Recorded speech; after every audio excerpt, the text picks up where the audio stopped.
ela é dentista pediatra, Adriana Dalboni.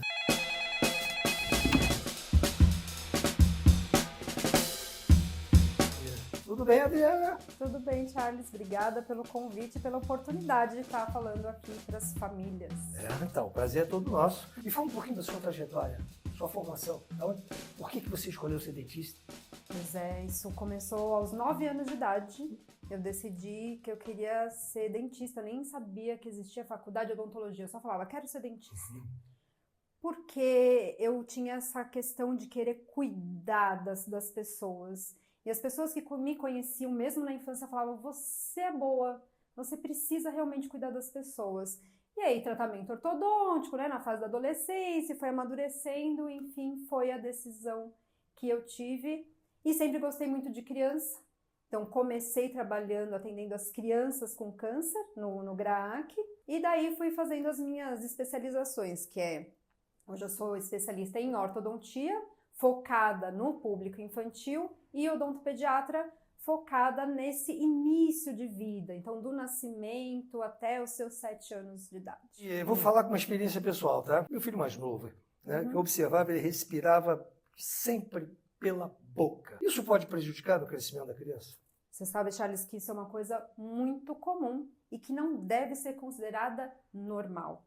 Uma criança que está respirando pela boca, ela está tendo uma dificuldade, inclusive, no sono.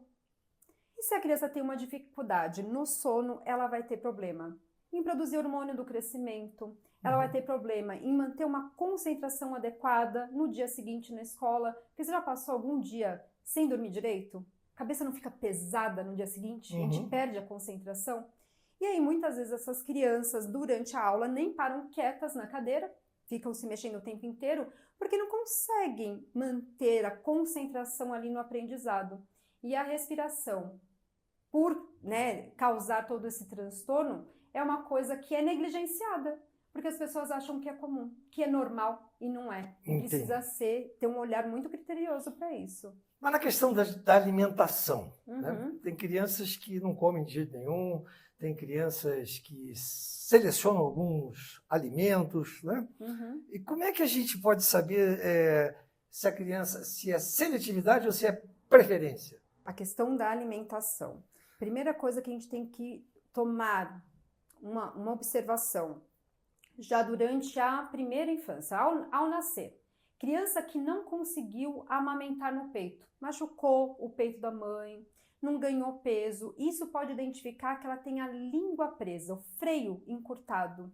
E essa criança ela não vai conseguir fazer um movimento adequado com essa língua para mastigar e engolir os alimentos. E aí passa como é seletivo, não gosta de tal alimento, tem preferência. E muitas vezes a criança está com dificuldade em exercer a função muscular. Mas o que pode causar isso? E aí isso é o uso da chupeta e da mamadeira, o freio encurtado. Vamos colocar primeiro a questão da chupeta e da mamadeira, né?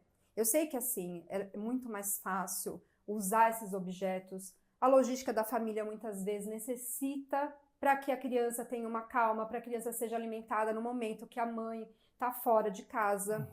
Mas esses objetos na boca fazem com que a ponta da língua tenha uma postura mais baixa. E isso favorece a criança a manter a boca entreaberta. Quando a boca fica entreaberta, a criança passa a respirar pela boca e não exclusivamente pelo nariz.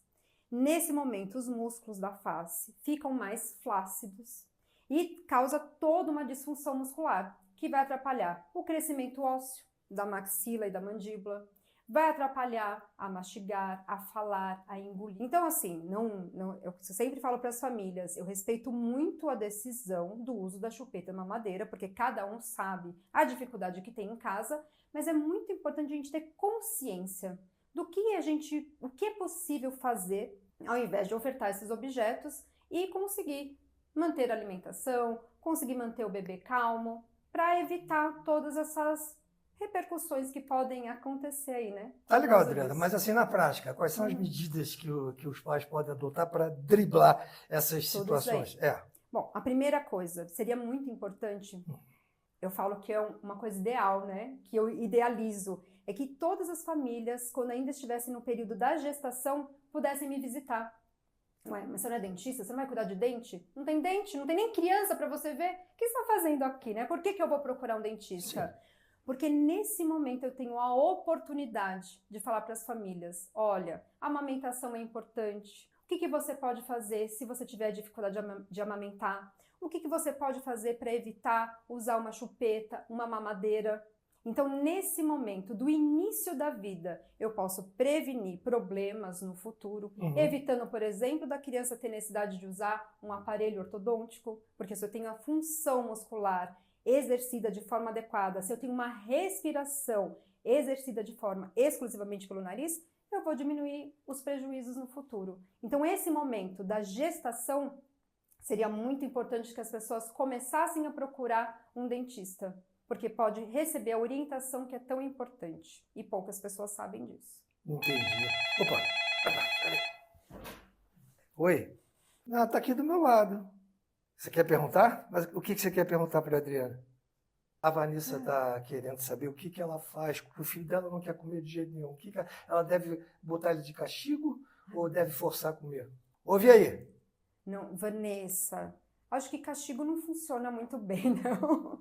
Vamos tentar entender o que está acontecendo com seu filho, né? Se seu filho não quer comer de jeito nenhum, a sugestão que eu te dou, procura um odontopediatra. Vamos identificar o que está causando essa dificuldade na alimentação.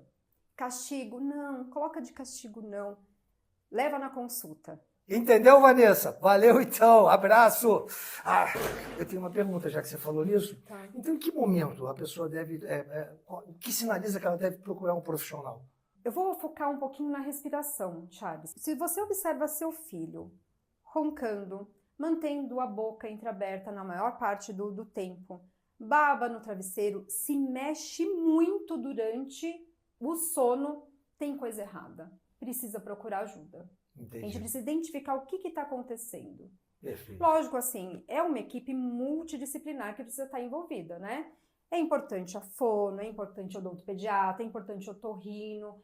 O que eu quero muito que as pessoas saibam, isso não deve ser considerado normal.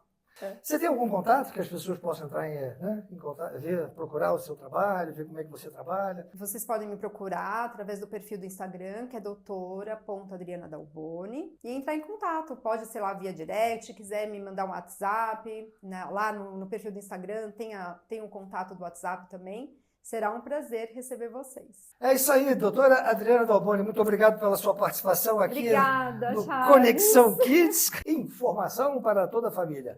Até o próximo programa. Bye, bye.